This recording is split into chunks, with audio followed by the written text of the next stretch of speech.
I see it. Yes, it's there. It's there? It's in the Twitch? It is in the Twitch. Awesome. It's twitching. And It's twitching. And miraculously, I think I have good bandwidth today. Normally, my streams, whenever any of us on the team like stream, mine are always the worst because of my internet. But today, it's looking pretty good. So that is awesome. Cool. Nice. I kind of want to move with Laura a little bit. It's really funny how there's like the ad too. Like, so nobody sees us when the ad's up, right? No, they don't. They have to watch like 30 seconds of something before we get going. Wait, is this on Twitch? Yeah. I never saw any ads when I was watching your thing last time. Should we do gallery view? Yeah, that's a good idea. It can follow you. I think it's. Here we go. Yes, there we go. Yeah, and also, I mean, I'm okay with us muting, but it's okay if we don't. I kind of like the liveliness and the dynamics of the rectangle moving, hopping back and forth based on who's coughing. So. Okay, cool. So, shall we get started? Sounds good. That's awesome. Okay, cool. Well, thanks everybody who's here in the live stream with us. I'm really excited to be with the Center for Emotional Materiality. We've got Laura Hyunji Kim, Surbi Saraf, Caroline Cinders, and M. Eifler. And you know, we're going to have an awesome conversation about the techno-emotosphere and emotional intelligence and the emotionally extractive qualities of technology, and a lot more. So before I get started, I'm about to post in the Twitch chat a link to our donations. All the donations will go directly to the participants in the chat, not to Silicon Valley or to myself. And so if you can, please do. It means a lot to us and it means a lot to the artists. And so with that, I will let you guys take it away. Hi everybody, my name is Laura Hyunji Kim, and on behalf of all the members who are here with me in the Rectangles, the Center for Emotional Materiality, or CM for short, we would like to thank you for joining us today, and of course Silicon Valley, Wade, and well now with the Buck team for bringing us together in this space to be able to help us reflect on the techno-emotosphere. I wanted to kind of start with prefacing who we are. So the Center for Emotional Materiality, we are under a larger umbrella, which we do experimental research on digital technologies, examining and reimagining the effects they have on our bodies, beliefs, and we have various collaborators we work with. And as part of our recent residency at Pioneer Works, we launched a study circle called Emotions as Materials, where we examine the biological, algorithmic, and political realities of emotions. Speaking of issues around emotional surveillance, mood manipulation, and also really breaking it down so that the participants within our study circles could really understand how it impacts their lives. So it was not just a collaboration between us, but it was also a collaboration with all the participants and those who were paying attention to what we're doing. And so why don't we go around and kind of briefly introduce ourselves, what we do, who we are, what our research is, how they intersect. Maybe starting with Surbi. Oh, Laura, don't you want to start first? No, you should start. Okay, cool. Hi, I am Surbi Saraf. I am an artist. I also founded the Center for Emotional Materiality in 2018, and I am interested in just at the a lot of my work is at the intersection of like body, technology, emotions, and I make video installations and sound work and performance work, and I do this great work with all of my buddies here, and we all love blobs, and that's all I want to say right now because I'm going to be talking a little bit more later, but that's all for now. Caroline? Yeah, sure. Hi, I'm Caroline Cinders. I'm an artist and researcher. I look primarily at technology's impacts in society, sometimes through a lens of harm reduction, online harassment, and just artificial intelligence. But I really like to look at how people understand technology around them. What are the things that like hide technology? What are the things that we sort of take for granted that have varying forms of artificial intelligence in them? So like consumer products. So I'm just really interested in how design sort of is in this space as like a political actor as well as a creative actor and a critical actor. Hi, I'm Em Eichler. I use they, them pronouns. I work primarily with sort of the speculative design frame, thinking about computational prosthetics for myself and others, wearable computing, how the body interacts with space and computing and VR and AR, and sort of using a lot of different explorations, I guess, to play with how you feel and move and create using technology. Awesome. I'm Laura, and I primarily language through body-centric performances, oftentimes expressed through digital, new media, video, and various forms, depending on what my intentions are. But very much interested in the human behind the screen, and that every technology, there is a physical body or some sort of background story, narrative to the experiences we have with technology. And so for the first half of our conversation, we will start with unveiling our topic, what the techno-emotosphere is. Why is it important, right? And That's why I'm here. I want to know what that is. Feel it, right? The suspense, the mystery, the unknown. But also about why revealing it at this point of time is super important during these uncertain times of a global pandemic where everything is moving, shifting, and as we continue to kind of like wear our emotions on our faces, is how I like to say it, online especially, and feel the kind of like inevitable intimacy with digital technologies, which author William Davis mentioned as extraordinary apparatuses of data gathering. And so we'll kind of expand upon the idea of techno-emotosphere, share it with you all. And then for the remaining half, we'll be joined by panelists from the May 1st, Emotional Materiality Across Mixed Realities, Carla Gannis and Clark Bachner, to further open up the conversation and kind of really think about how we want to feel going forward, given that we presented the techno-emotosphere with you all. So why don't we start with what it is. So maybe Surbi, you can start with what the techno-emotosphere is and prompt us with some questions. Sure. Thank you. Thank you, Laura, for that great introduction and kind of priming the ground for us. So I'm going to be reading a little bit, so I'm going to be looking here and there. But basically, the concept of what we're calling the techno-emotosphere is, you know, as you can imagine, quite naturally is situated within the techno-capitalism, and operates under the same logic as surveillance capitalism. And surveillance capitalism is like a landscape of surveillance technologies that are constantly trying to understand us or predict our future behaviors so they can evolve with us and to continue to be useful companions in that future so they can and in other words, surveillance capitalism is a very broad concept that alludes to commodification of personal information of all kinds. As we've been trying to narrow down our focus to understand and deconstruct this intimate relationship with technology and how it affects our mental and emotional health, I felt like we needed a new term that could hold the complexities of living under surveillance capitalism, but also offer a more open and an imaginative way of understanding our individual position within that kind of framework, as emotional kind of feeling beings that we are.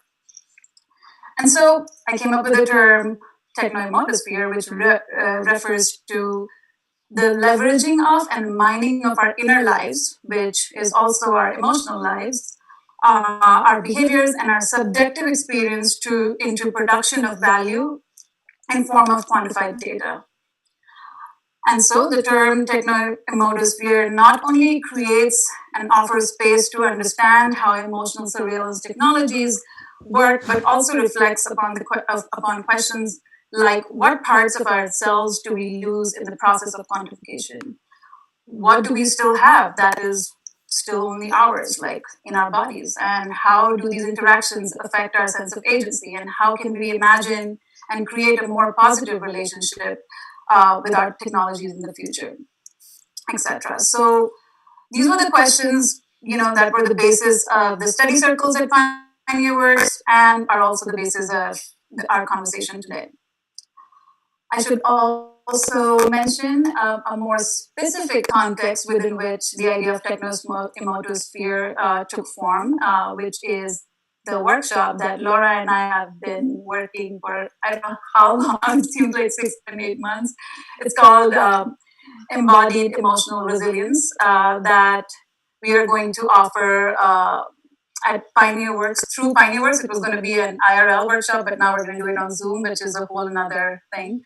But yeah, it's going to be next Monday, and yeah, coming up with new terms. I want to mention that Laura is like kind of like the queen of coming up with like new terms, and so it's been a big inspiration and like the confidence to like, yes, we can come up with new words and new ways of doing it.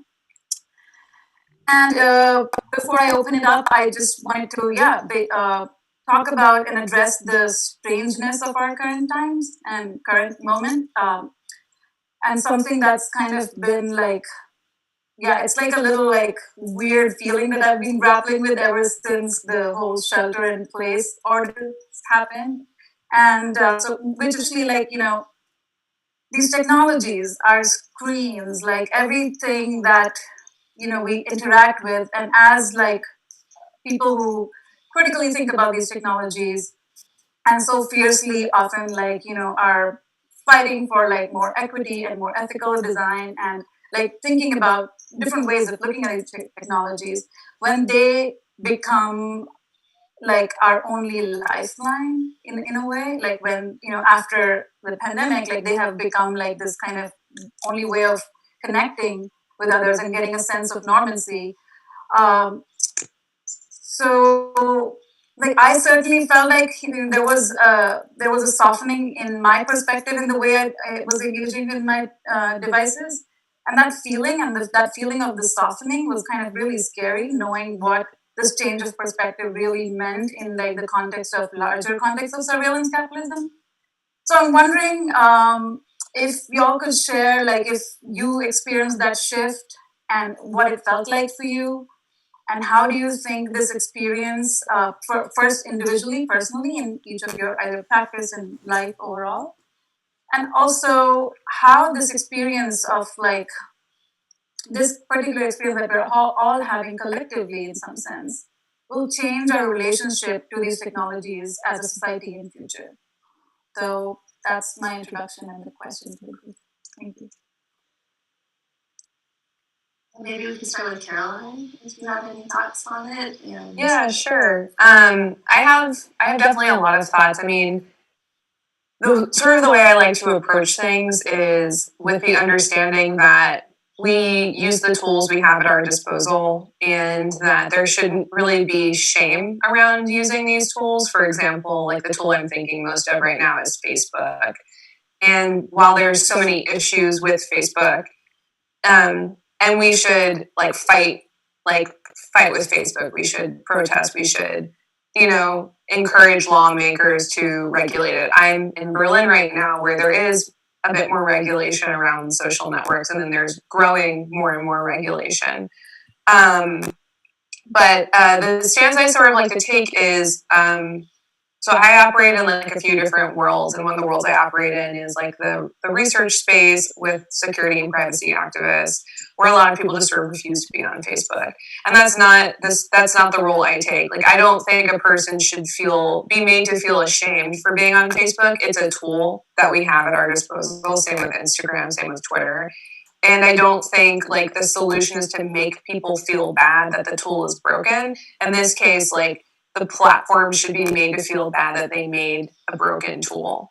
And I think about that frequently, especially in this moment where we are sheltering in place, or at least I hope whoever's listening to this, I hope you all are. But I don't know. I can't see you. I don't want to see you. You should be able to live your life.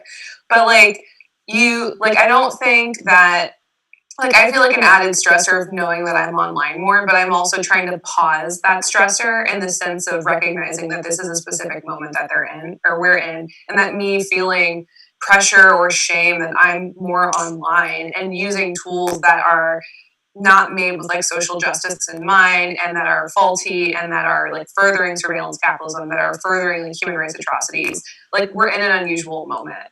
And so for me, it's the unusual moment is heightens this relationship, but also at a time sort of pauses it. There aren't alternatives we have right now, right?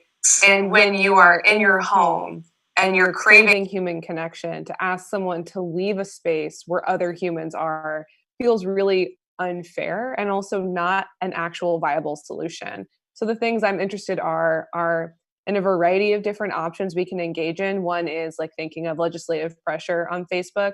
Another is thinking of what are ways we can slightly shift our behavior, and then not asking users to give up a lot of things. For example, right now, if someone were to tell me to leave Facebook, I would be giving up a really large chunk of social interaction. And we need social interaction during this time. We need social infrastructure. We need interactions with others. That's how we build community resiliency. That's how we build self-resiliency. That's how we sort of survive and we try to thrive during this time. So for me, I feel like this moment is one that we have to really acknowledge, and then maybe also sort of pause for a second. We're in a very unusual moment. So I guess it's sort of a long-winded way to say, I don't know how we kind of unpack or stop certain aspects of being caught in these networks that are problematic, when right now being caught in them is also sort of a lifeline in a way. It's a way that we can engage with others. And I feel like this is probably the perfect conversation. This is the perfect space actually to talk about that tension and talk about that kind of frustration and all the complicated mixed emotions we could possibly have about it. I mean, I have complicated mixed emotions about it. Yeah, it's also caught in it, right? But also thinking about the net that catches us and how it's treating us. And also, I mean, I totally agree that opting out for me personally is a hard option, and it's something that, I mean, even deleting an application that connects me to the whole world of friends, family, but also with family in Korea, for instance, or even networked friends and collaborators. That's would I would have to give up a lot of myself or my kind of humanness or ways I could also express my humanness through digital means.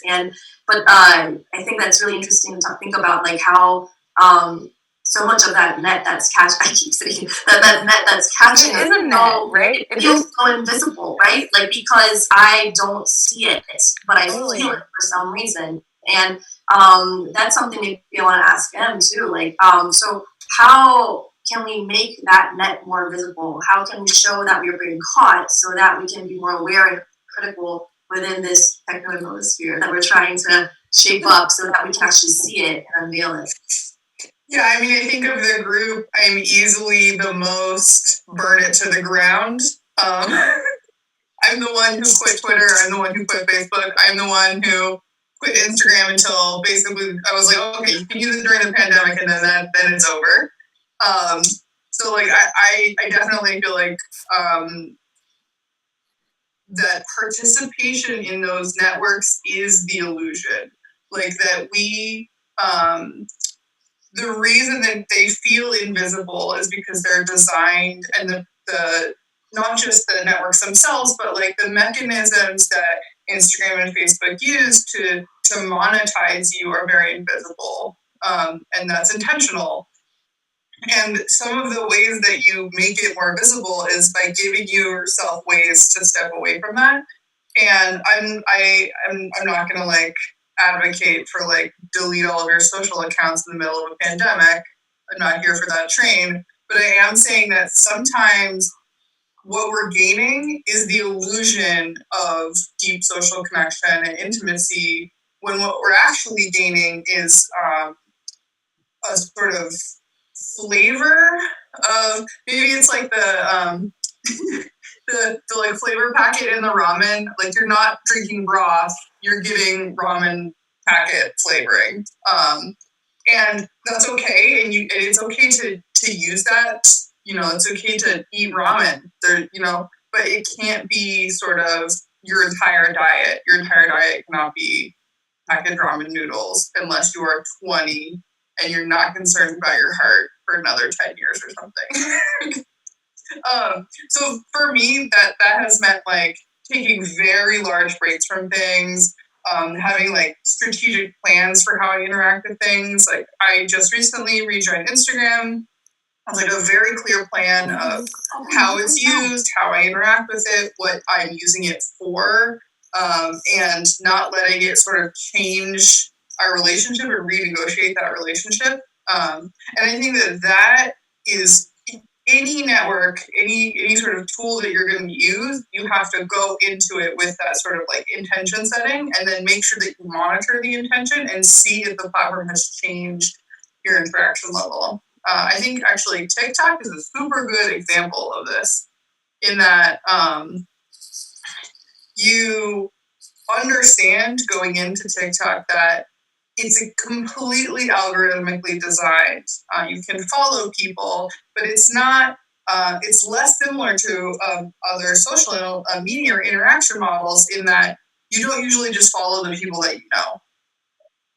You're more of what is happening is that you're having an algorithmic diet, and you go into it knowing that TikTok is sort of like more understandable in that way, because they don't put an illusion on how much algorithmic interaction you are having. Whereas in other platforms, that is sort of like covered over, and you're made to believe that you're having this like more genuine sort of like one-to-one interaction. So those would be my recommendations for like making it more visible, and sort of like how I approach these kind of networks. I know we have very different sort of approaches to them, but I'm glad that we all moved our opinions into a blog altogether. This is constant repackaging over and over again, and it's the same iteration, and whatever would keep supplying information, whatever would help keep us like kind of, as you said, like in the delusion of being sorry, you guys. No, I'm just saying, like, the ultra thin reality. Remember, we came up with that. It's ultra thin reality is essentially like the flavoring you're talking about. That's what I call that. And but I think like something that you touched upon, and that is really interesting to me, because I'm like the second most probably the person who like takes long breaks from it. Instagram, and like regularly deletes the app from my phone for like long periods of time. However, it's been challenging in this time. Is like thinking about news systems, and that's something that I am particularly very interested in. Like smaller systems, like how can we build new systems of engaging with each other? Can we should we not be thinking about? I mean, I know how challenging they are. But at the same time, I just really want to think about like new networks, like new ways of networking, as opposed to having like these giant like monoliths be the standard for our relationships, and like how we build online relationships. So, for example, like just like how we wanted to came up with a whole new term to talk about this emotion and like feelings with technology, like Multistreaming, not using surveillance capitalism, which is like a much broader term. So in the same way, once we're doing this kind of act of new language and new naming and new frameworks, how can we think about like new structures and new systems is something that I want to just like put it out there. Caroline? Yeah, that's definitely something I think a lot about too. Like a lot of the projects that I make, I think of them as writing a zine as opposed to writing an encyclopedia. So like making something that can be like a provocation that's a few pages long. but there's like a few other points I like want to circle back on, because some of what I find really interesting of when we talk about these big platforms is also like, you know, these platforms mean obviously different things and in different places, and people's connections to them are really mean really, really different things, you know. And I think about that a lot, even with like other spaces we don't even necessarily think of as social networks, like Wikipedia or GitHub, for example. And just one point I want to highlight is I feel like, just to make sure, just for everyone out there who's watching, there's like a lot of human rights issues that are on all of these platforms, including TikTok. Like TikTok was taking down like LGBTQI content, not telling people, and then apologized for it. Like we have no idea how TikTok is using data. They are really not forthcoming about that at all. Yeah, they clearly preference people of light skin talking about the same content or making the same Totally. content as people with dark skin. Yeah, Very I clearly. mean, there's a lot of issues around TikTok just generally. And then like with Facebook, you know, they are responsible for a genocide in Myanmar. And like there is a lot of just like human rights violations on like so many of these platforms, for example. But they're also how people like at times interact with the internet, right? And that's how people get news. And so that's kind of what makes it really complicated, I think, when we talk about leaving platforms. Like, because it like if you have the decision to leave something and you're not totally leaving your entire community, then like you have a decision in that, right? Like you get a choice. But if Facebook is the only way you can digitally interact with people, then like it's not a choice, right? It's actually like not a choice at all. But I wonder for us, for those that do have a choice, right? What are other things we can do? And this is where I think like mesh network communities are super interesting. Of like spinning your own internet, making your own chat channels. I think the hard part that people probably run into is like the sustainability of that. And so then I wonder, how can we be okay with failure and like letting things die down? Like how many of you remember like Tilda when it started? This like web, right? Like this website chat room, and it was really popular. And then just like, but it had like a natural death, I would say, right? Just like petered out. And so that's like parts of the web that I miss. Like I would love to do a project where I could just start like 100 different chat websites over the course of a year, and then just track their like, they're just like beautiful little deaths, because maybe they're not supposed to last very long, you know, like maybe they're supposed to be these really ephemeral, not even zines, maybe they're supposed to be the notes you would fold up and pass in class, right? Like maybe they're only supposed to last this really short amount of time. We have like a different understanding, I think, of like digital ephemera in that way, because it can like last for forever. We'll have an artifact of it in some way, but how do we shift this to this really temporal, small time sense, like small intimacy? The smallest, my favorite sort of like social interaction that I currently do online is tiny. It's an entire website where everyone has like little teeny avatars, and you walk around, you hang out together. We have poetry readings and rap battles and like improv and everything, but it's 30 people. And it's like very small, and it, you know, like we all know when we're gonna be there and like hang out together, and it has become my favorite way of interacting with, sort of in a group setting with people online. And it was made by like one person, and it, you know, it's somewhere between like their art project with their friends and a sort of statement about, you know, the platformification of social interaction online. And it's just been so fascinating that you know, like the pandemic has sort of given me these like very fruitful seeds of these tiny little things that are happening that I get to interact with. Karen, I wanted to respond to this idea of like the temporalness. You know, recently I just have been thinking a lot about this idea of impermanence, which is, you know, a very Buddhist like concept. But I mean, of course, it shows up in many different like religious studies and spiritual traditions. But I've just been thinking about like, can we design systems, or can we like think about like create a framework where we can think about like what feeds our like accepting, you know, like what feeds our soul, like what do we need as humans, what are the changes we need to like bring within ourselves.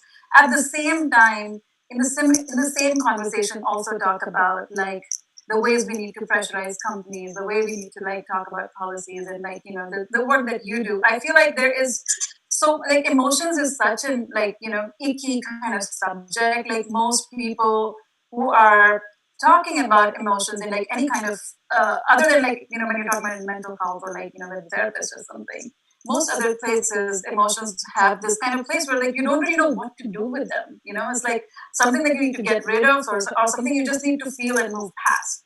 But this kind of like this place that we need this kind of support of all kinds of thinking, and this like how other thought I was just thinking about was like how this idea of like should we be just like accepting that moderation is key.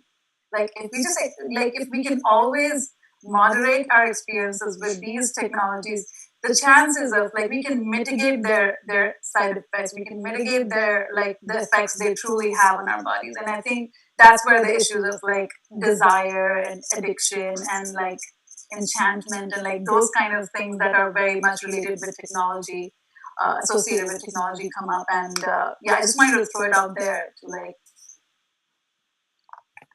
I just wanted to also add maybe a little tangential question, but also kind of looping it back to kind of like, so all of these kind of the ephemerality of it, all or seemingly ephemeral qualities of these data that we're collecting constantly, like how do we use that to make something better, right? Like versus for the public versus it just benefiting. Like so far, I think we talked about the supply chain of information, systems that can be more transparent. So we gather all of this and willingly, maybe like or not willingly, have the choice at least to be able to speak to these systems and structures that are in place. But also, is there any good that can come or benefits that can come from collecting all of these kind of seemingly ephemeral bits and parts of ourselves that are floating around, and that we keep leaving as we keep engaging with these platforms or even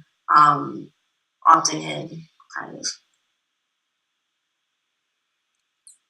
There's like so much beauty in both of your answers and so many things to unpack. I mean, a few thoughts I have are like, I think we should just keep ideating and thinking out loud as artists and creators of like, what do we want our spaces to be? And that's like a project I'm really hoping to do is like host like a roundtable on like what is a feminist internet and what would it need, and like what is a feminist social network, and try to actually sketch it out as people are talking and thinking like, well, at the very end of it, it would need X things. Because I think a lot of times we're playing in like the legacy of other people's dreams. Like that's what Facebook is, right? Absolutely. And like we're playing in like the legacy of a white man's dreams. Right. That we're like maybe rating if his if his classmates were hot or not. And I think a lot of these sort of deeper issues that arise are just, well, there are so many issues inside of Facebook. If we were to sort of sit down and use like intersectional feminism as a framework and just start listing them out, we'd be able to like separate and make some lists here. And I think some of the bigger issues are like, we're all people, so we're all going to feel a myriad of emotions when we're online. Some of those emotions are emotions that are difficult to process, like anger. Some of those emotions are things that we like show other people, and like the UI like amplifies it. Sometimes those angry emotions are targeted and they're like harmful, and they're like a weapon, and that emotion is weaponized in a very clear way if we look at harassment campaigns. But like we're people, so we're always going to have these squishy, like really hard to describe things, and we're trying to fit squishiness inside of like mechanical, and it just doesn't work very well at times. And then with social networks, like it doesn't work even more for a variety of really complex and like sad reasons. And some of those reasons are policy was poorly written, and then they had to like fix it and rewrite it. And then they built systems that were not sustainable and also like not under a social justice lens. And we see that with like content moderation. Like I think it was just yesterday, it was announced online that in California, Facebook has to pay like over $50 million to content moderators suffering from PTSD. But like content moderators are like the cleaners of the internet, and we don't even see them. We don't get to thank them, and they see like all of the worst parts. So like something I like to remind people of is when we talk about online harassment, like every data point is a real person's story. It's a real person's trauma. But that means that every online harassment story means a content moderator has to look at that story and read it and deal with it, on top of having to look at child pornography, recorded violence, very real traumatic things. And so I think what's always hard and almost like bone chilling is to remember that like we sit in someone else's dream, and like that dream has a lot of horror and like nightmarish things inside of it. And so what would we make? And what would we make at like what we feel like is a sustainable scale? And this is where I think the study circles were really, really interesting and fruitful. We were making physical social networks, we were making the space that we wanted. But would that work with 200 people, right? Or did we find the sweet spot of intimacy and of like human connection, interaction? And like it's not ever going to map one-to-one in a digital space, but like that's what I'm super interested like now, especially just trying to like make and think about, which is like what would like this feminist social network need to be? Maybe it's something where obviously everyone would have to have like moderation tools, but like what are other things that would need? Like how do you foster delight and intimacy? How do you hold space for people's anger and sadness in a way that isn't triggering or upsetting to the rest of the community? But we have like social justice tools to like help us deal with that, Can I thank you for that, Caroline. That was so good. I was just thinking about. I still want. I'm just very curious to hear this idea of that we are engaging in these technologies. We are leaving all these all this data of ourselves, parts of ourselves, online. And during our other conversation, and you mentioned that there is some value to like this kind of data at a station at a point we are in, for example. So I'm wondering if we can like kind of circle back to that. That thread has been Yeah, so I mean, I think that so just preface this by saying that during the pandemic, I worked on the roadmap to pandemic resilience that was released by the Sapper Center, and sort of through that, I've learned a lot about sort of different ways that different countries and different regions have gone about using data tracking as part of their pandemic response. And there's lots of ways to do it. It's been done a lot of different ways. It's been done in very grassroots ways, like in Hong Kong, where there's very little government interaction, but a lot of sort of infrastructure that was pre-built by the protest there, and that being sort of repurposed into pandemic response that had very low data tracking, involuntary data tracking, but people were contributing their own information sort of voluntarily. So that's the most grassroots, open, everyone contributes voluntarily, everything is sort of public and open.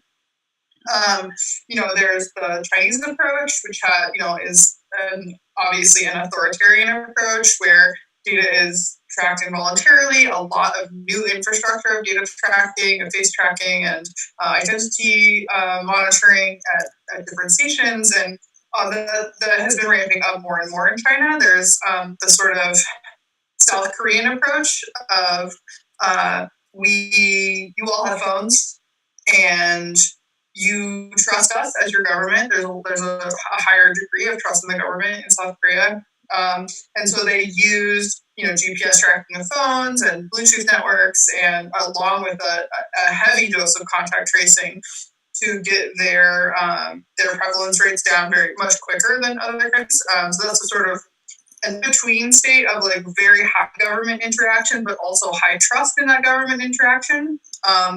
And then there's things that have been proposed, like in the United States and in some European countries, where There would be like sort of voluntary opt-in data technologies where you would, for example, people may have seen the Google Apple partnership that was launched or announced, I guess, a month ago, in which they talk about this possibility that we've been researching around.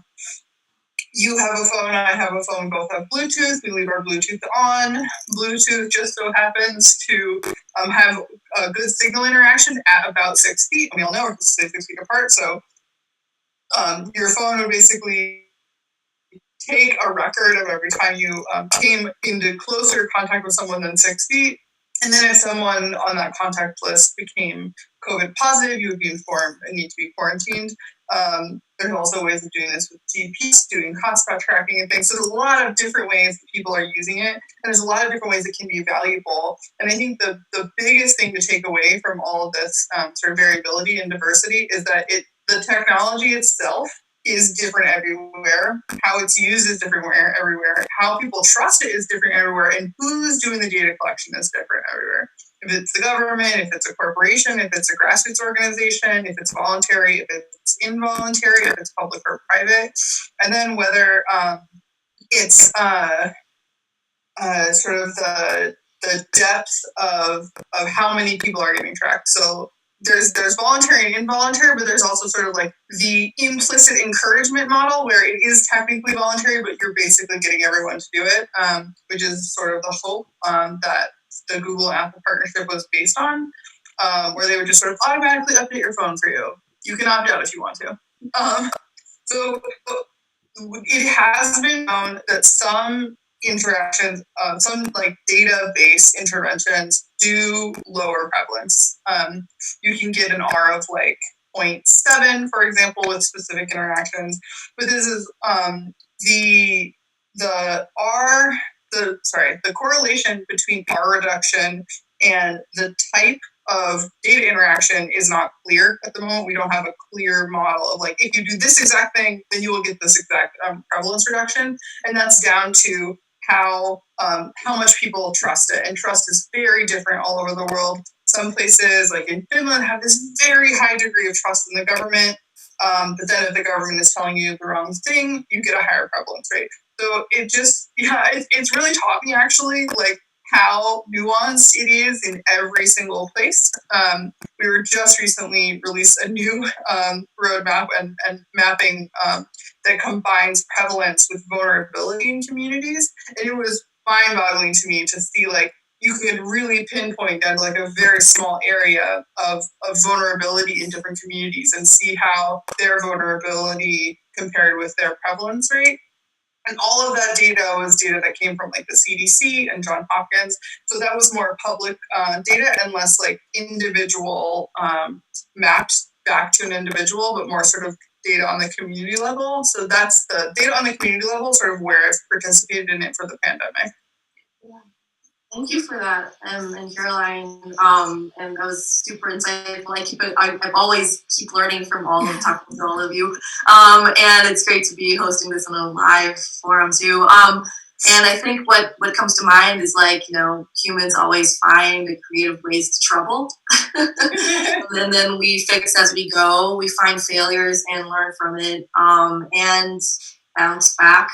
And, the more we're exposed to it, reactionary we get, and actually put steps and measures into even more creatively trouble. So I wanted to kind of ask you about how your personal, because you all are artists, right? You make, you think, and you think you're making. But how has all of your practices been impacted, or where do you see it going, based on what you've said in the introduction of what you're working on, what you have been working on? So what's next for you? Like, how do you see your creative output heading towards? Where is it going? Who wants to go? Big question. Go. Reflect on all of your practices.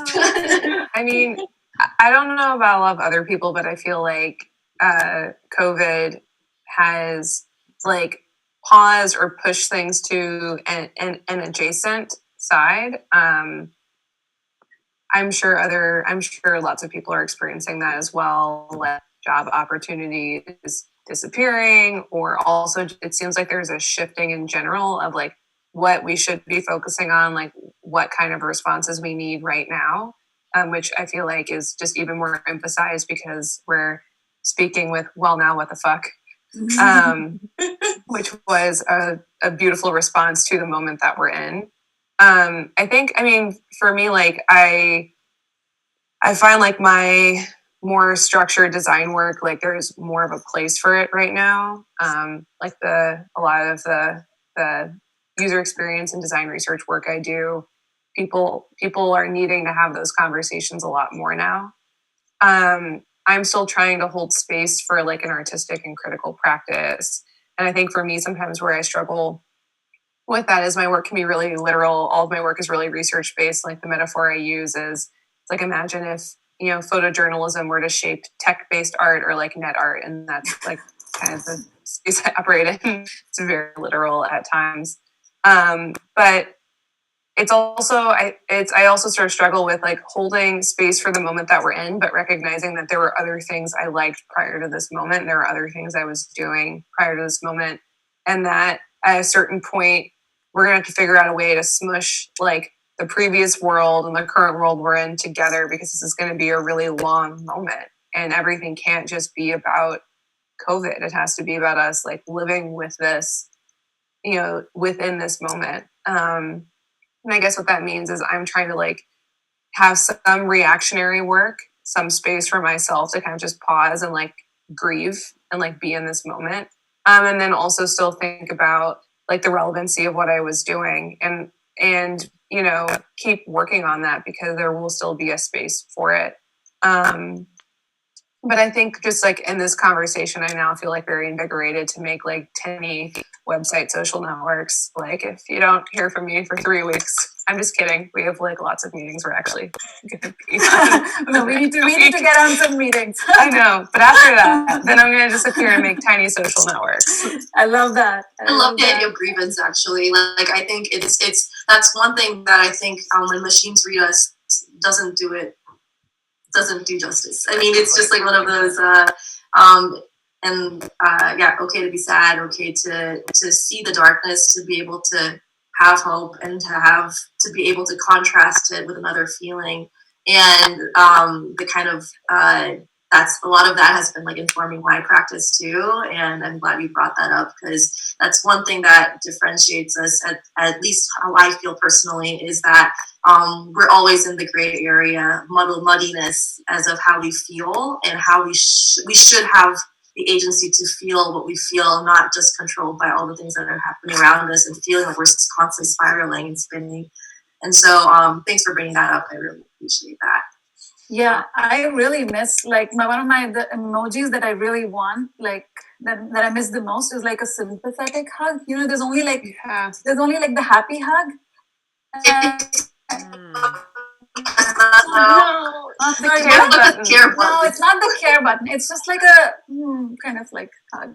I don't think there should be like, I think emojis should be like multiples. Like it should be a conglomerate of a bunch of things, so they have like various ones. And I just think to have iconics, like what, I don't know, just like have like a word for everything that is so simple, that is so. I know it doesn't, but I'm just saying that I still like would like. Like I just want to send you a nice warm hug, but there's no real way for me to do that. If you want to tell us more about how you're coping with. Yeah, my work got like way more relevant all of a sudden. So I have been working for a while now on sort of remote collaboration tools for people in virtual and augmented reality to work together in virtual spaces, and that has become like everybody cares about it now. So the thing I was doing before has gotten much more relevant, and now I'm doing sort of like pilot classes with different colleges to replace their studio classes, and sort of working on sort of different ways of helping students with focus while in these classes, and just sort of like experimenting a lot with that. And then the other thing I have been doing is I'm starting calling it the pandemic papers. I don't read news online. I find it very rabbit hole-y, so I can never sort of like stay on track with what I'm doing. I always like click a link and then I'm 1,000 links away in 2 minutes. So I started reading like the physical paper. So I get the Sunday paper delivered to my house, like an old person. I love it. And I have been really enjoying like the material experience of this paper because there's so much screen time that like I need finger bits. You probably see me during this call like fidget toying this thing that I have to like constantly have some kind of finger bits. So yeah, I've been playing with paper and sort of like making these giant newspaper paintings and really trying to process the news through these paintings. So yeah, those two things have been a really interesting like new part of my practice.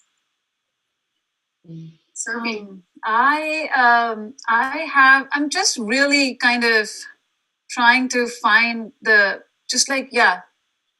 trying to lean into the slowness and the clarity of this time, and just trying to, most importantly, I think, just trying to like embody and like live my values. And how can I actually do that? What are the systems that I need to put in place to actually, like really internalize them? And I feel like in other time, non-pandemic life, there are just so many things that I constantly want to do, and always feeling like the world's like moving too fast and I'm like too slow. So I think I'm just really trying to embody that. And I'm trying to, my life has changed dramatically because of, I'm taking care of my son's education. And that is a whole another world and a source of joy and just like a huge, like, it's basically taken up the dopamine hits that you get online. Is like now he's the source of it's like this is a really special, crazy time that I'm just trying to feel as much as I can in my body, and then keep doing the work with y'all and keep feeling connected. I also, it's time for others. Too. They're on the chat. Are they? And Clark. Yeah. Probably join soon enough. Can I see you on chat? While we're waiting, can I add some comments? Just, I've been... Sorry. No, it's okay. I've been trying to be quiet and let you guys talk because I have a tendency to, ramble. But I don't know. Actually, did have a question for you too. Like, if you were here the whole time, maybe you could also introduce us to why you put together the panel on May 1st. Because I thought that was a really interesting conversation, and then maybe lead into more of your thoughts too. Yeah, or if you can together. Yeah, absolutely. Hey, Carla. Hey, Carla. Welcome. Hi, Carla. Nice to see you.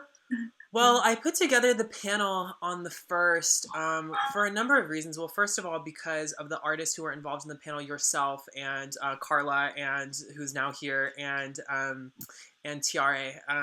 I had just kind of, there was a kind of a story going on between their work in terms of the kinds of things that they were thinking about and the kinds of digital spaces and digitally mediated emotions that they were representing, that all of you were representing. And I was in conversation with Dorothy, and I was just like, wait, this just makes sense. It was one of those things where I saw all the dots and just had to draw the lines between them. And this is a conversation that, as an anthropologist, as a material visual culture anthropologist, this is something that is really interesting to me. Kind of as I was going through my training, this idea of emotional materiality was something that was only kind of starting to become more prevalent in mainstream academic conversations. And so it's something I'm really interested in, and I think that is relevant to all of our lives, and that, I want to give space to, and, because I'm interested in it, I want to know, I want to, unpack it a little bit more.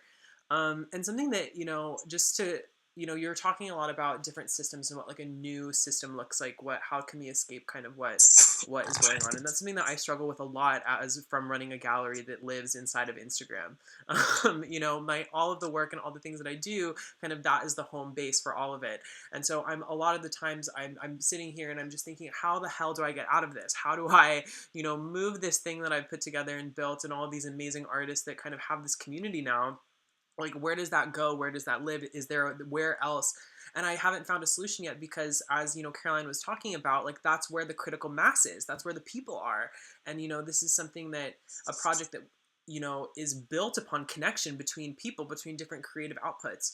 And without that space where the work is, where the people are, it can't exist. And so like it's this issue of trying to like what would I think about it like a mass migration. Like how can you mobilize an entire like millions and millions of people to migrate to a new space when they've put so much of themselves into this platform? I mean, I currently right now am blocked on Instagram. I cannot write captions or comment. I saw that. What's that all about? This happens to Is me it from every couple. posting? It happens to every couple of months. They think I'm a spam account because I tag a lot of folks in my posts, but that's really like the function of the account. So every couple of months I get blocked. Right now I'm blocked. I can't post captions or comments or posts really. And so I it's this, What's that all about? this happens to Is me it from every couple. posting? It happens to every couple of months. Yeah, They think and I'm a it's spam. This kind of posts, but that's really I like don't it's something the that account. oh no I'm echoing. I can't captions or comments oh, no. or posts really. How did that And so happen? I You guys hear that? this happens to me every couple. Like, It happens something's happening. Is Oh, there we go. Oh, maybe it's the Twitch in the background because that was happening to me earlier before we started. I was hearing two Lauras and I was like, what is, and I was like, oh, it's because I've logged into Twitch and I had it in the background. No, well, I just wanted to, end my thought. I just, I feel that all the time, this duality between feeling really soft to a network and trying to think of ways to subvert the algorithm, like, intentionally liking certain posts or following certain people to try to curate your algorithm and create this really beautiful space for yourself within something that is quite toxic in a lot of ways, with, just dealing with the consequences of being forced to use this platform and not having another outlet for it.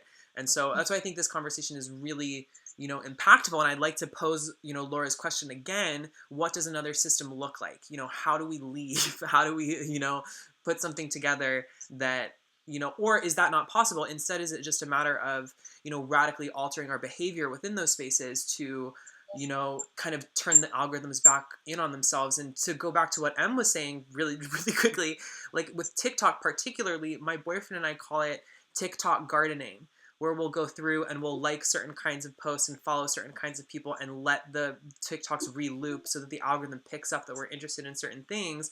And like right now, like my garden is blossoming. It is flourishing. The algorithm, like, it's kind of come to a place where everything that comes across my screen is like quite nice for the most part. But in any case, ramble I love over. that idea of gardening or algorithmic gardening. And hi Carla and hi Clark. Thank you for joining us. Expanded discussion. I'm curious, like especially like with Carla, how you're with your amazing companion. How has that been? How versus CARLA's be different? I mean, it's you're the agent behind or the entity behind.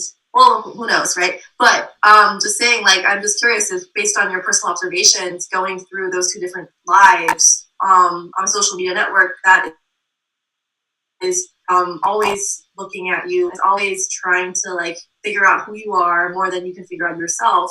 Does that affect, like, can you share some of your explorations? Sure. Thank you so much. I have so enjoyed this conversation. I've been taking copious notes as well because there are certain just parts that I want to make sure I remember. One thing I want to speak to you really quickly though, because last spring I was working with some students in a workshop and I was working with engineering students and trying to build a mesh network. I was kind of the creative network. I had many of you kind of this impulse to like create our new, our own thing, right? But I found, and even with CDOT and other projects that I have used or have implemented on different social media platforms, particularly Twitter, that like subversion seems the best route for me, just because I remember when Ello launched and I was so excited, no ads, Ello is going to be great. It was so boring and people just lost interest and it didn't have the functionality. And so it seems like at least now, and the reason I brought up that mesh network and working with these students, it was really difficult to implement, right? And we've grown so accustomed to all these features, so then it's hard to kind of backtrack. And it's a quandary for me too, and I'm really excited about the conversation that you all have been having, particularly a feminist internet network, Caroline.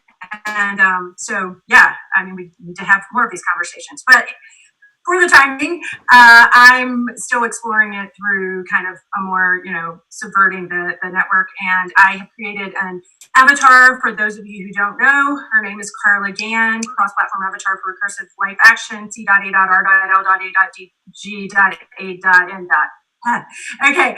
And she's been gaining more followers. And the other night I was actually mentioning to my partner that it's going to be really interesting when she gets more followers than I have, and how will I feel about that? Because in the past I've been competitive with my avatars. My Second Life avatar, I just run the New York City Marathon, and then I got really tired, but she's never tired. She's indefatigable. And so in Second Life, she's small town, and so putting my life at jeopardy. And thankfully nothing happened. But really exploring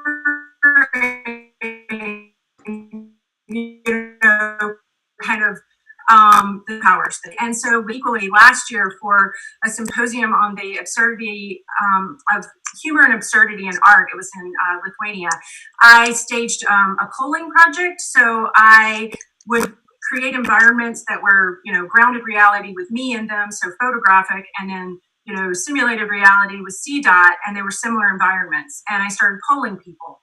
And at first people were, much more, they related more to me. But by the end, like when I was generating art with a Gann's model, they were attributing the art to her. And they said she was a better game player. And that's when I started to recognize yet again that, although she is part of me, she is also an accumulation of all of this data and all the mirrored identities that exist of me online. And she's the one that I have some agency over in a way, but she also, when she has her own kind of identity online, takes, a new trajectory. For instance, she posts a lot about emerging intelligences, and I post about biological organisms, And just the other day, we made the same post. I reposted her, and hers got more likes. And I was, in this quandary about that, but also I feel like this project is really important, and particularly at this time. She also has her own Zoom account, as you know, because she was logged into the last one. I feel a little naked. This is my first time doing a talk without a background. You can see like where I, work. And I'll wrap this up. But what was my point? So I think I just lost my point because I started talking about the background. Oh, she has her own Zoom channel. And so I have been Zooming with her. So I have my Zoom channel and she has hers. And it's also been a way for me, because I've been really busy, in terms of teaching, to keep my art practice alive. And I have to do it in that very intentional way of, logging her in and logging myself in. I just want to put like a highlight on this thing that you said about like, we've gotten used to all of these functionalities. Now, how do we adapt to a new thing? Because like that is Corona, that is climate change, that is platform adaptation, that is like everything that our culture has to deal with. That is like how you deal with your privilege. Like that small chunk is like applies to everything that we are trying to learn how to do. Absolutely.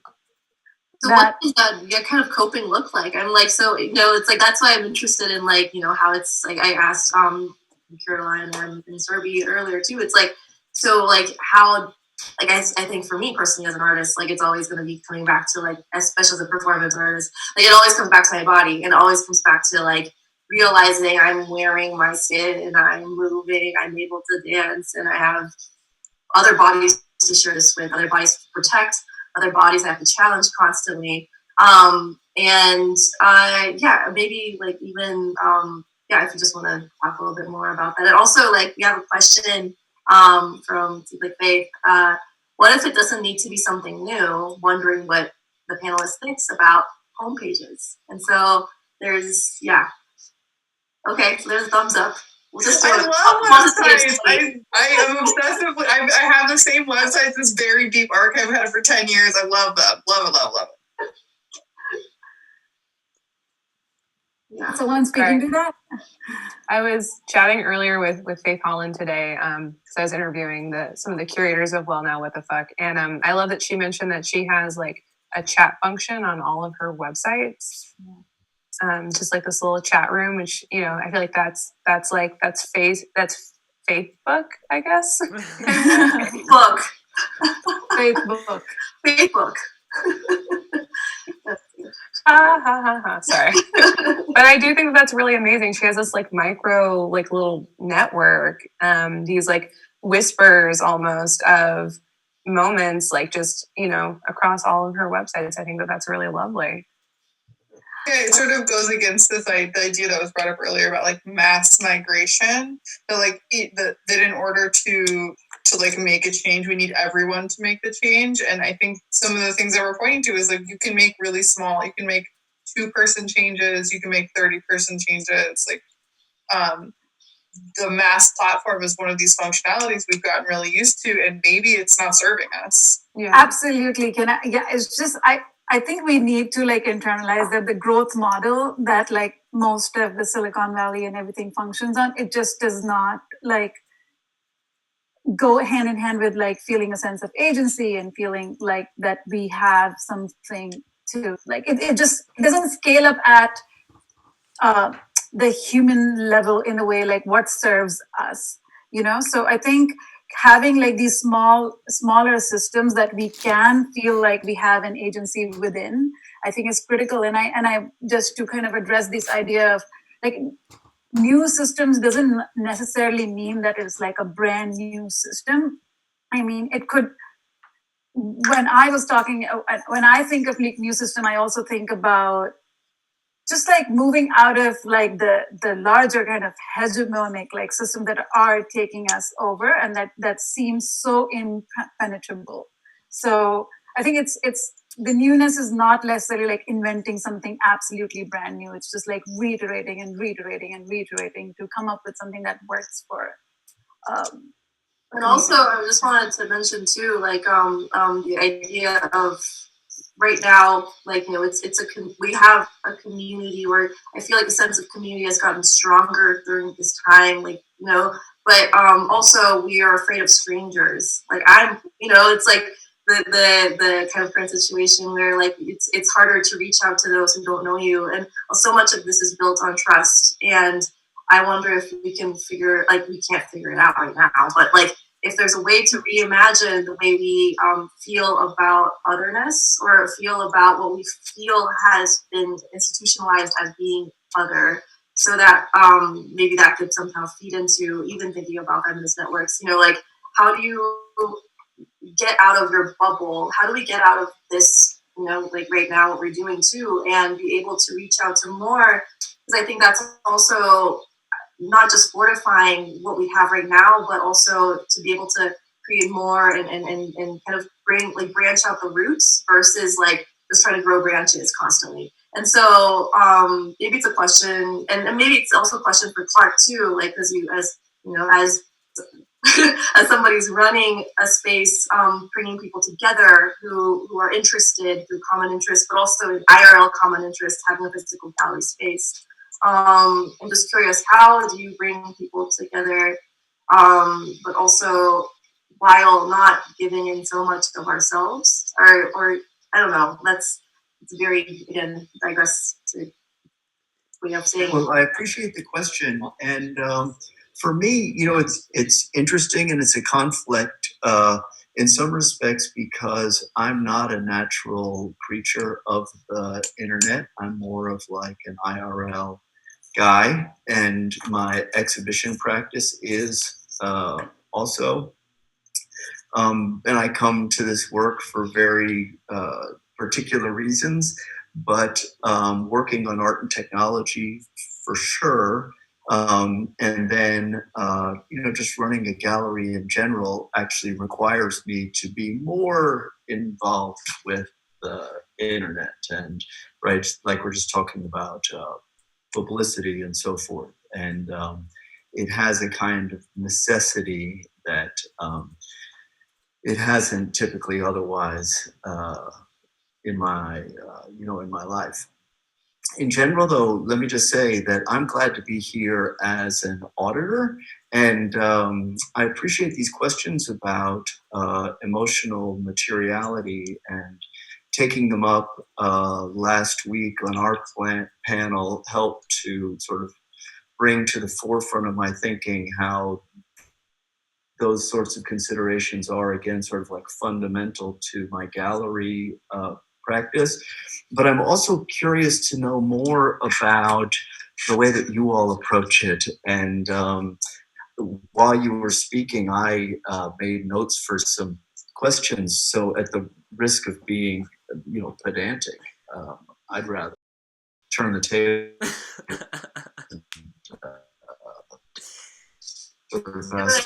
Follow-ups. Yeah. For me, it's one thing, just sort of off the beginning, just to say, and maybe it's also this question about the consideration of like what's new, like how we think about what's new. In some respects, would begin with sort of what we think is going on in the first place, and what we think the problem is. And just to sort of parse out some of the considerations of the emotional materiality in the context of contemporary technologies. Sometimes I hear you all, or in terms of the language and the concerns, working with a kind of binary opposition between squishy emotions on the one hand and kind of like objectifying hard tech on the other hand. And other things, though, lead me to believe that that's not how you are approaching it. And I wanted to sort of ask, like, what you think about that. Is this a binary? And what about the affective dimensions of sort of big media and big internet, right? Like, isn't the internet already super stimulating and affectively intense, and isn't a lot of what you said also calling attention to like our strong like affective investment in the social, like in the internet, like it's already something that we like young people are like super invested in. Yes, in other words, the emotion is already there in the objectifying surveillance capitalism. It's already playing with our emotions, isn't it? Right. I think that the answer to your question is no, I wouldn't think of it as a binary. I think of the tools being applied in different ways by different people and for different reasons. And I also think that we're not, or at least I'm not claiming that there's, we need to increase the intensity of emotional life online. I'm arguing instead that your emotional life online has already been intensified in very particular ways by surveillance capitalism for a capitalist agenda. And we can, once we recognize that that's happening, you can make choices around how you want that or don't want that in your life. So yeah, I agree. It's the emotional life online, super intense, but only very particular emotions get intensified. They are the emotions that we all most often associate with social life. So things like shame, self-comparison, anger, FOMO. but also, sorry. FOMO, I said FOMO. Yeah, FOMO. So there are the emotions that are less interested in our sociality and more interested in our interior lives are depressed online. And then we the more we experience our emotions only in this turn of the internet, the less we experience these sort of like internal, more quiet states that don't have to do with the interaction of social life. So that's what I feel like we're trying to consider that. But even to sort of build off like M's statement and even go a little further, like how emotions are taxonomized and how they're structured has like a very specific history to it. And there's not a wide range of emotions. Like a lot of emotion recognition software is pulling from like 6 emotions, like anger, happiness, sadness, surprise, and disgust. And then also like when you think of new forms of harm, like the naming of those are things that are super contextually based that like don't actually fit very well into a taxonomy, which is what makes it difficult to like write policy around. If you have a hard time writing policy around, then you have a hard time structuring code around that. And online harassment is a great example of that, or harassment in general. A lot of harassment super contextual. Hate speech is a great example. I'm in Berlin, so like I'm in a different space that regulates hate speech very differently from the United States, for example. And that's true across the EU in general of how people, how like things around the Holocaust are discussed. There's a lot of regulation around that. Like Holocaust denial is not a thing you can like engage in, for example. So certain kinds of like neo-Nazi signatures and Nazi signatures are things that like platforms have to remove. In Berlin, in particular, in Germany, there was a law in 2018 that was passed that's called like Netz GZ or GDZ, and it's a furthering of online hate speech. Like it's adding more stringent law around that. So what is allowed to exist online, but like hate speech can be classified in a specific kind of way, but then there's like contextual hate speech that pops up that like hate groups create then in response to anything. And there are lots of good examples from like the history of online harassment, like one in particular when 4chan and Reddit and 8chan learned that like Google's Jigsaw was trying to create a hate speech classifier. They started creating new hate speech signifiers. So like Skype meant something that rhymes with Skype, a derogatory way to refer to Jewish people.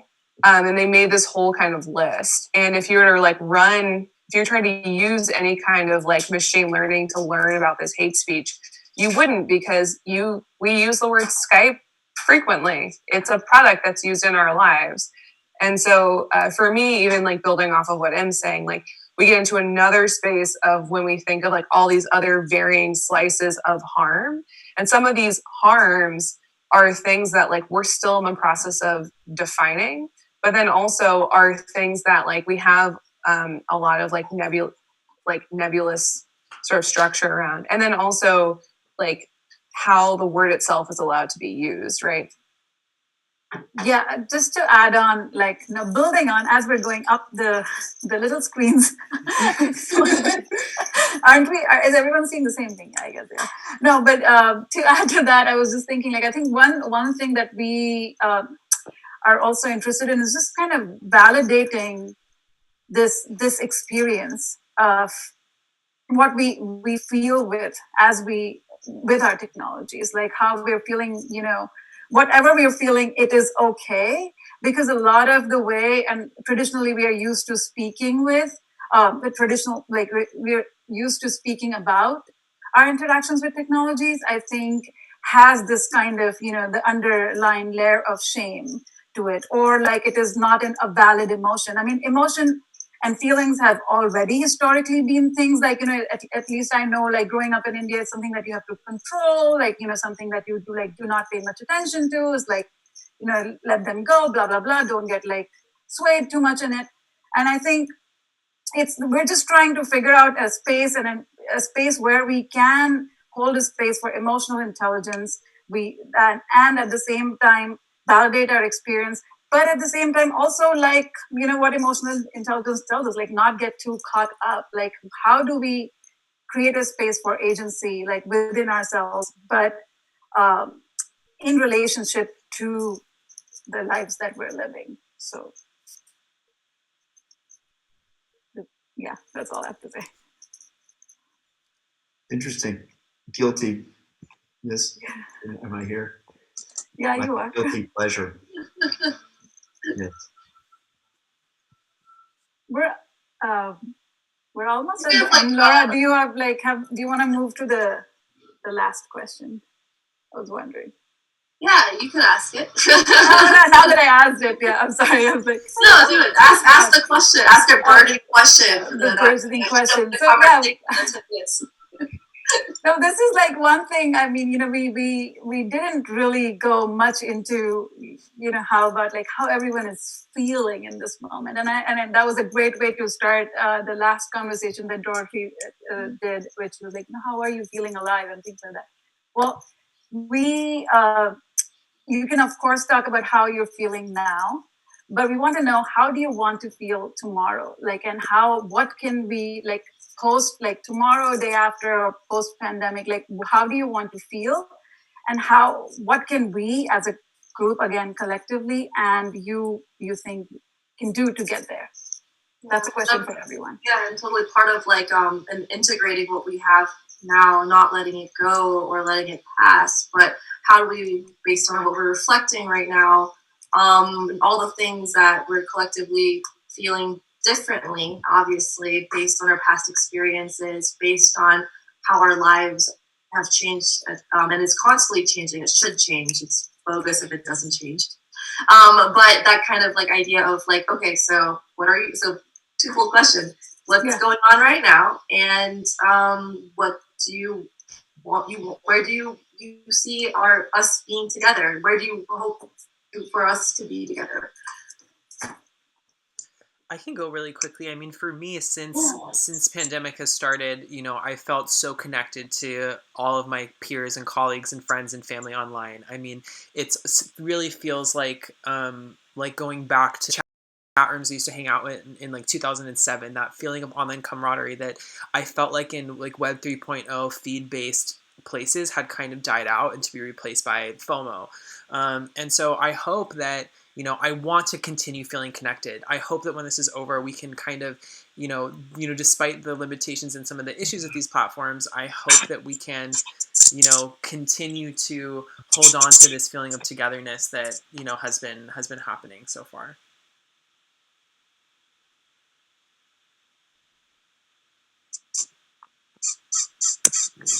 Thank you. Actually, I wish there was a well now what the fuck times. So it's like a new print letter that gets distributed everywhere. Anyway, sorry, that's like anyways,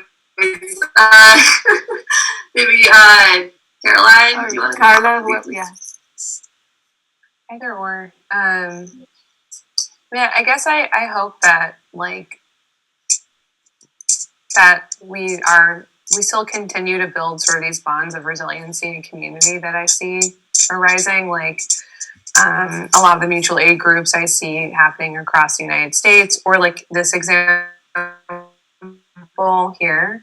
If this wasn't happening during COVID-19, I would not be able to be in conversation with any of you, and neither maybe would Em or Laura, because we would be in our other places, right? So the idea that we get to engage across many different time zones and like geospatial locations is something that is, I think, actually really special. That there's an ability for us to engage with more people, but not more in the sense of just number, more in the sense of like from different places, because this would be in a room somewhere, right? A physical room, which is beautiful and great, and I definitely miss that. But I do like this kind of like opening of, or the opportunity to attend some more things or engage in activities I wouldn't normally be able to. Like, I feel very grateful for this opportunity right here, and this wouldn't have happened. Carla? Okay. Something you said, Surubi, about the world moving too fast and you feeling too slow pre-COVID. I think those were your words, something to that effect. That really resonated with me because I was involved with so many different projects and I was starting to feel so overwhelmed by all of them, but I didn't feel that I could stop. I've committed to these, each one of these projects, and so it just means I get less sleep, and that's how the world works, right? And even though I have remained busy during COVID-19, I have had more downtime, more time to contemplate, and just there have been less opportunities. I'm very thankful for this one. Thank you all for including me.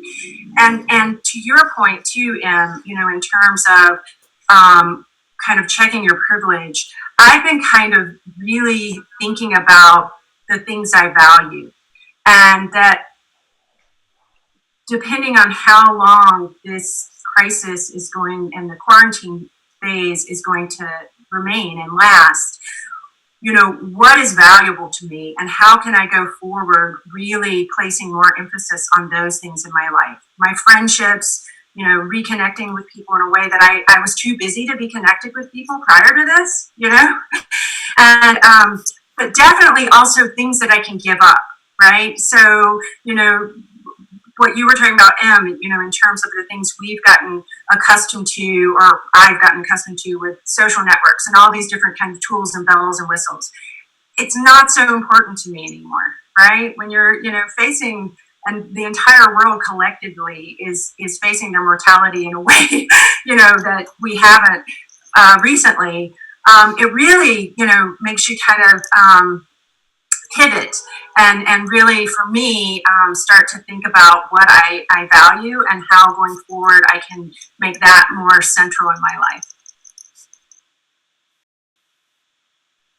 You basically said what I want, like that.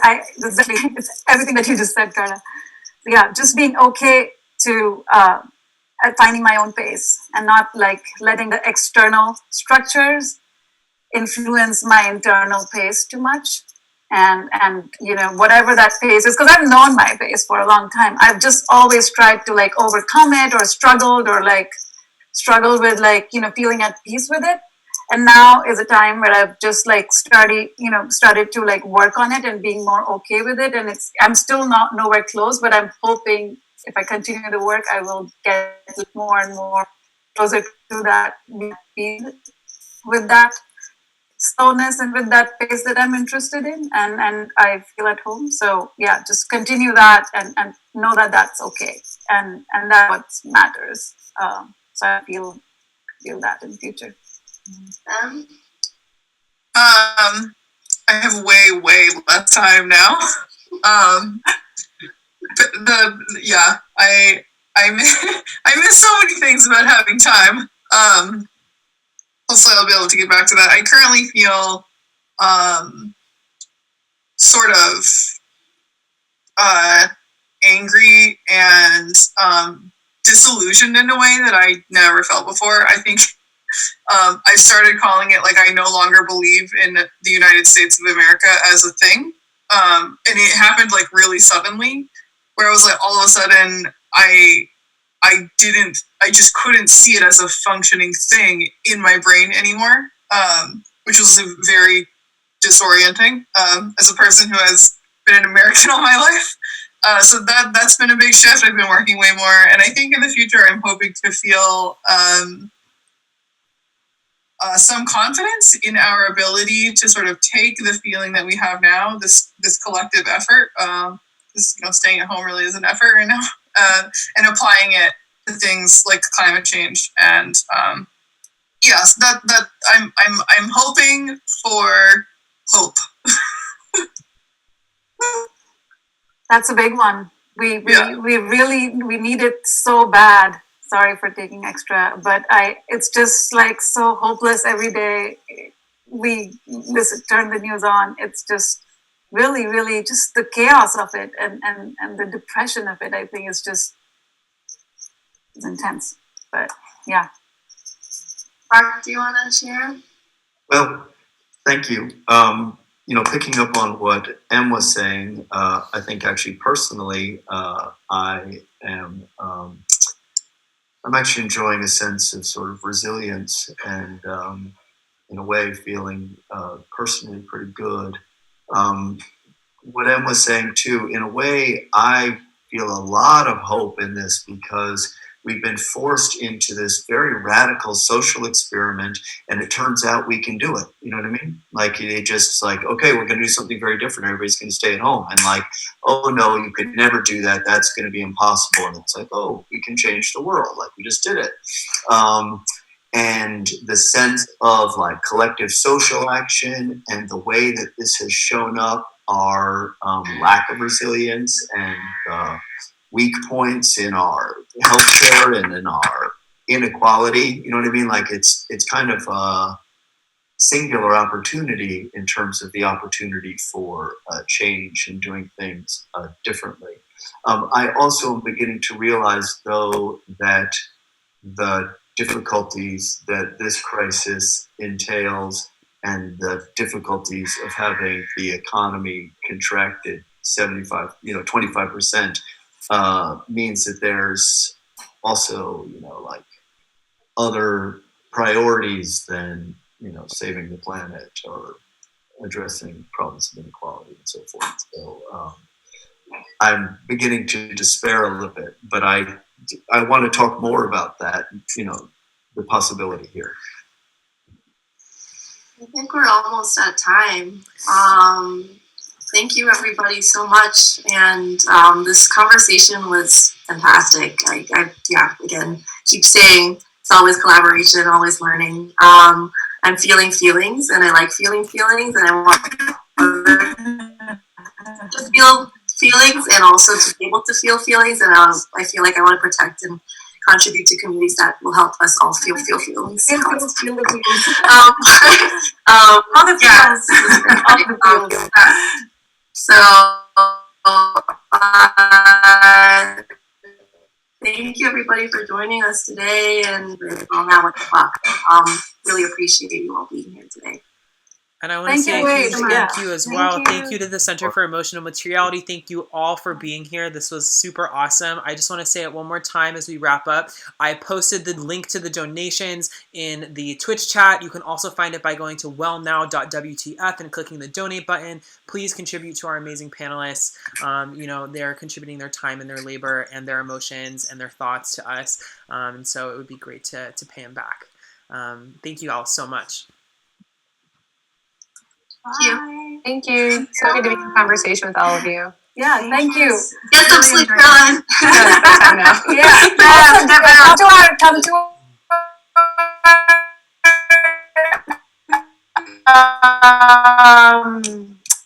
next Monday. Yes, I'm sorry. Next Monday, Pioneer Works. Yes, Monday at Pioneer Works. I can't wait. There's gonna be Blobs and Lauren. Think of us already. Bye. Bye. Good night, Caroline. Bye.